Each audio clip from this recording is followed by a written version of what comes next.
Everybody, today I'm sacrificing my beautiful mother to the Illuminati, aka the mosquitoes.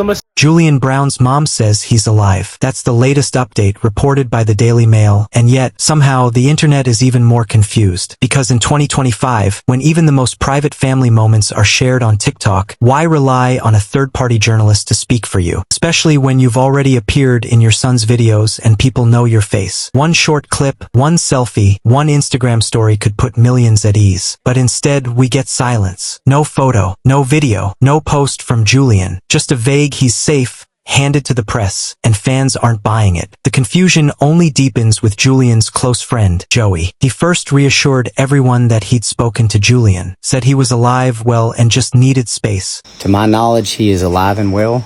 I've spoken to him multiple times, and he does have a lot of things going on. But then, the tone shifted. Joey later claimed both he and Julian were being targeted, that his car had been tampered with, that his phone had been hacked. Now, a lot of people know stuff's been going on with Julian, but y'all don't know it's been happening to me at the same time. June 27th, a couple days before Jab reported this stuff happening to me, somebody breached my Fells House database. They had access for about 5 days. They actually shut my server down. Couldn't run any of my companies for almost 2 days while I got it back up and running. Didn't think anything of it at the time. Then Julian told me this shit happening to him. So I said, well, then my van breaks down, which never happens. Like, I've been in this van for 3 years every fucking day, and it's never happened like this before. And it happened when my kids were up here with me in it. Yeah, what a coincidence. The shit that happened with Jab is focused around his kids. I was towing my van with a drop cord with my kids in it on the side of the road. Embarrassing. They were scared. I mean, just weird. And then the icing on the cake is I haven't been able to get a hold of Jab for the last 7 days. Monday was the last time I talked to him, and I can't get him. Hit him on every email and number and app I can. And I figured I'd just take to the internet and let y'all know what's really happening, man. I think people are coming after both of us. We have done nothing wrong, but they don't care. And just figured I'd tell everybody what's actually happening. Watch your six. If you have any pertinent information, please send it on. I'd love to catch the motherfuckers that are fucking with my friend. In another post, Joey filmed himself at an airport, apparently traveling, but without context or clarity. Just so much going on right now. I'm finna get out of town for a few weeks and go tighten up a few things with a few other people, and I'll be back. Got a lot happening in Costa Rica. Gonna need a solar supplier down there, a truck, and a lot of other shit. About to start building. Just want to let y'all know what's going on with me, where I will be, where I won't be, and what the fuck is not happening.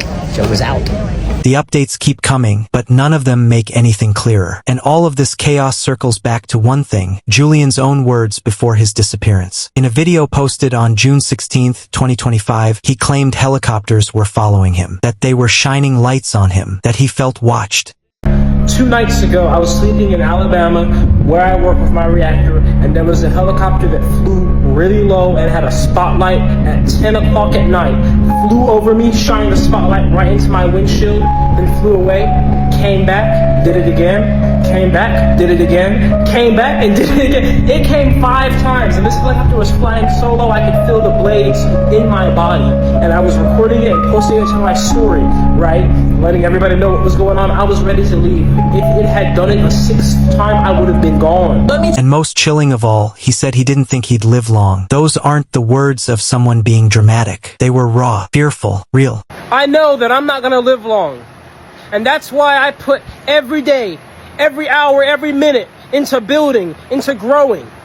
Why am I out here working on this plastic in the fuel reactor I've been working on for 5 years? Since I was 17. Why am I out here in 100-degree weather? Why am I out here despite being falsely accused and reported to the EPA and the IRS? Why am I out here despite weird black helicopters that turn off their radar transponder circling me 6 times at night? Why am I out here sleeping in my van, crazy humidity, mosquitoes, gnats flying in, and yet I still do it? Why am I out here despite having to drive 4 hours every time I want to work on this machine, because when I was doing it in my parents' backyard, I blew myself up and I had to go to the hospital for 2nd-degree burn surgery. I do this because this is my mission that I've assigned myself to. I do this because I do not fear death. and the mystery has only deepened. If he's truly okay, why not just show us? Why not end the panic with a 10-second video? Now, he's gone, and the only thing we've gotten since is more confusion. Is Julian Brown really safe? Or is someone trying to quiet the internet just enough to make us stop digging? Let's break it all down. What would you do if you looked up and saw helicopters circling your home, shining lights directly on you, again and again? Some online sleuths claim Julian is laying low because of potential legal trouble. One popular theory, that he's being silenced or blocked by the Environmental Protection Agency, EPA, due to alleged environmental violations tied to one of his past projects. There's no public record confirming this, but the theory persists, fueled by his sudden silence and previous videos where he hinted at powerful forces trying to stop him. Others suggest a different angle, that Julian may have suffered a mental breakdown. The eerie tone of his final videos, the paranoia about helicopters and lights in the sky, and his haunting statement that he might not live long. All of it, they say, could point to a mental health crisis, a need for quiet, a retreat from the spotlight. But here's the dilemma: how long do we just speculate? At the end of the day, this isn't just about conspiracy theories or curiosity, it's about care. Millions follow Julian Brown not just because of his content, but because of his raw honesty, his connection to nature, and his deep vulnerability online. That's why the silence feels so loud. We've heard from a friend. We've read a statement from his mom. But in a world where we can go live in seconds, where a photo can calm a storm, it's fair to ask for something more. Not because we're entitled, but because we care. Whether Julian is laying low for personal reasons, legal issues, or something darker, we just hope he's safe. But until we see him, hear him, or know for sure, people will keep searching, keep speculating, and keep asking the question, what really happened to Julian Brown? And why does it still feel like someone doesn't want us to know? I'll tell you why this gets freaky and starts to get scary now. Outside of how scary it is to have a helicopter circle you 6 times in the middle of the country,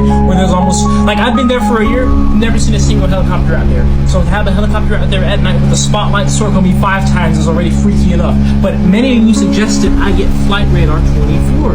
I'm a gold member. I got it. I listened, okay? Because you can go back in time, you can select categories to figure out what type of plane you're looking for, right? Like if I wanted to do just helicopter, I could do all the filters, but then I can go back in time too to see. I can go directly back to the date and the time at which this happened. So right now I have it filtered for helicopters, and right now as I'm filming this, these are every single helicopter that's flying in the world right now, everywhere. This app is pretty cool. And I gotta say, if you guys are watching Flight Radar, you can sponsor me because I actually really like this. I can't show you guys my screen because you'll know my location if I do that.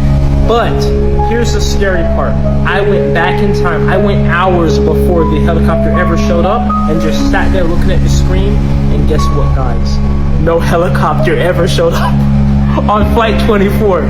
But I have it on video. There was a helicopter there. But why was that helicopter not there? I wish I could show you. I can't give away my location. And I know it's the exact time because Instagram has the time when I posted it archived. So I have the exact date, the exact time, I have the exact location, and yet Flight 24 is telling me there was no helicopter in the sky. So, and there were some other things I didn't say to you. There were some points where the whole sky was lighting up like a flash. And then I saw some stars in the sky that were moving. Oh, it was just a bloody shooting star, a comet. No, these stars weren't moving like shooting stars. They were moving like up and then just disappeared. So I don't know what I saw, and they were very high up. This is not a drone. This was a star that was moving and disappearing.